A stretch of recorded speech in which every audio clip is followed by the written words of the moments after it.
ایک گھر میں دو بھائی آپس میں بات نہیں کرتے، طلاق کا ریشو بڑھتا جا رہا ہے کیونکہ ہمیں حوصلہ نہیں ہے معاف کرنے کا، ایک دوسرے کی غلطیوں کی درگزرنے کا حوصلہ نہیں ہے۔ اور یہ سوچ رہا تھا کہ شاید حسین مجھے نہ معاف کرے، غلطی بہت بڑی تھی نا، راستہ روکا تھا، نہ روکتا شاید منظر اور ہوتا۔ صرف راستہ نہیں، حسین کا پانی بھی اس کے لشکر والوں نے پیا۔ صبح ہوئی، کہ اب یہاں رک نہیں سکتا، حسین کے پاس جاؤں گا۔ اب اسے یقین بھی نہیں تھا کہ حسین معاف کریں گے کہ نہیں، لیکن یہ جانتا تھا رحمت للعالمین نبی کا نواسا ہے حسین۔ اب گناہ کیا ہے تو اس کا ازالہ بھی ایسے کرو کہ اگلے کو محسوس ہو تو نے غلطی کی ہے۔ آنکھوں پہ پٹی باندھی، ہاتھ میں رسیاں باندھی، کچھ حصہ گھوڑے پر گیا، کیونکہ اگر پیدل جاتا شمر کو لشکر والوں کو پتہ چل جاتا شاید اور کو وہیں مار دیتے۔ کچھ راستہ گھوڑے پر گیا تاکہ وہ یہ سمجھے میں حسین سے جنگ کرنے کے لیے جا رہا ہوں۔ اور جب خیموں کے قریب آیا تو گھوڑے سے اترا، ہاتھوں پہ رسی باندھی، آنکھوں پہ پٹی باندھی، غلام بھائی بیٹا ساتھ ہے، کہا دیکھو میں حسین کے خیموں کے قریب جا رہا ہوں، دور سے بتانا میں جنگ کے لیے نہیں آیا، کہیں ایسا نہ ہو وہ سمجھے میں جنگ کے لیے آیا ہوں۔ اور کہا کہ جیسے تیری نگاہ حسین پہ پڑ جائے مجھے خبر دینا۔ اب خود نہیں دیکھ رہا کیونکہ آنکھوں پہ پٹی باندھی ہوئی ہے۔ کہتے ہیں تھوڑا آگے بڑھا تو ایک مرتبہ غلام کی آواز بلند ہوئی، اللہ اکبر۔ کہ کیا ہوا حسین آ گئے؟ کہ نہیں، عباس استقبال کے لیے آ رہے ہیں۔ دو قدم اور آگے بڑھائے، دو مرتبہ بیٹے نے کہا اللہ اکبر۔ کہا اب کیا ہوا حسین آ گئے؟ کہ نہیں، علی اکبر استقبال کے لیے آ رہے ہیں۔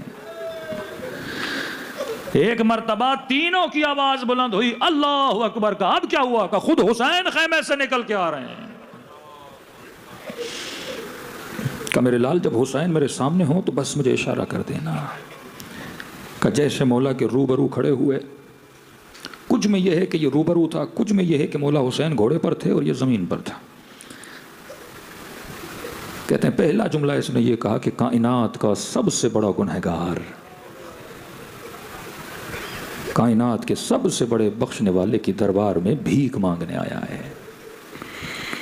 جب حسین نے اپنے ہاتھوں سے اس کی پٹیاں کھولیں کہ اور آنکھوں پہ پٹی کیوں باندھی ہے؟ کہ مولا کاش اندھا ہو جاتا لیکن آپ کی آنکھوں میں آنکھیں ڈال کے بے ادبی نہ کرتا۔ کہ اور ہاتھوں پہ رسیاں کیوں باندھی ہے؟ کہ مولا کاش ہاتھ کٹ جاتے، کبھی لجا میں فرس حسین میں ہاتھ نہ ڈالتا۔ اتنا شرمندہ سر اٹھا کے حسین کو دیکھ بھی نہیں پا رہا۔ تاریخ لکھتی ہے حسین نے اس کو اپنے سینے سے لگا لیا۔ کہ اور یہ رحمت بھروں کا دربار ہے، اور بھیا ہر کہہ کے حسین نے سینے سے لگایا۔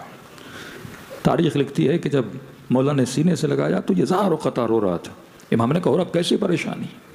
حسین نے معاف کیا، سکون پا جا۔ کہ مولا ایک معافی اور مانگنی ہے۔ کہ اور میں کہہ رہا ہوں میں نے بخش دیا۔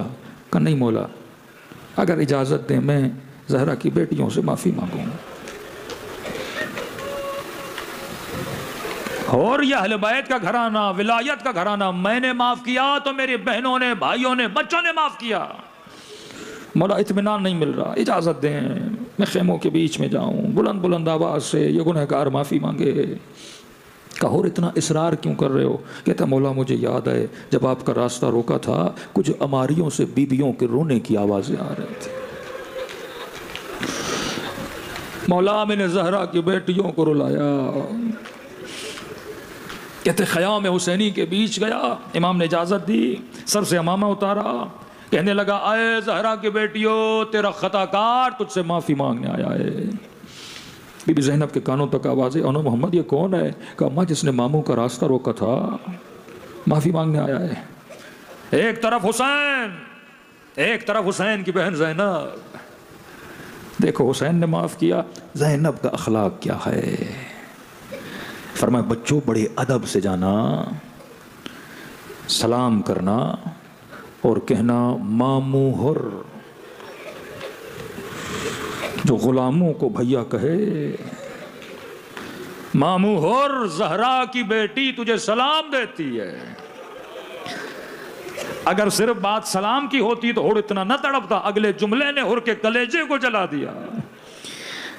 ماموں ہر زہرا کی بیٹی سلام دیتی ہے اور اماں کہتی ہیں کہ میں تجھ سے شرمندہ ہوں۔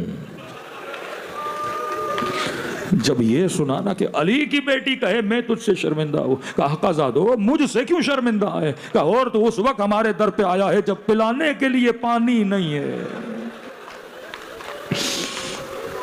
کھلانے کے لیے کچھ نہیں ہے۔ علی کے در سے کبھی پیاسا خالی نہیں گیا۔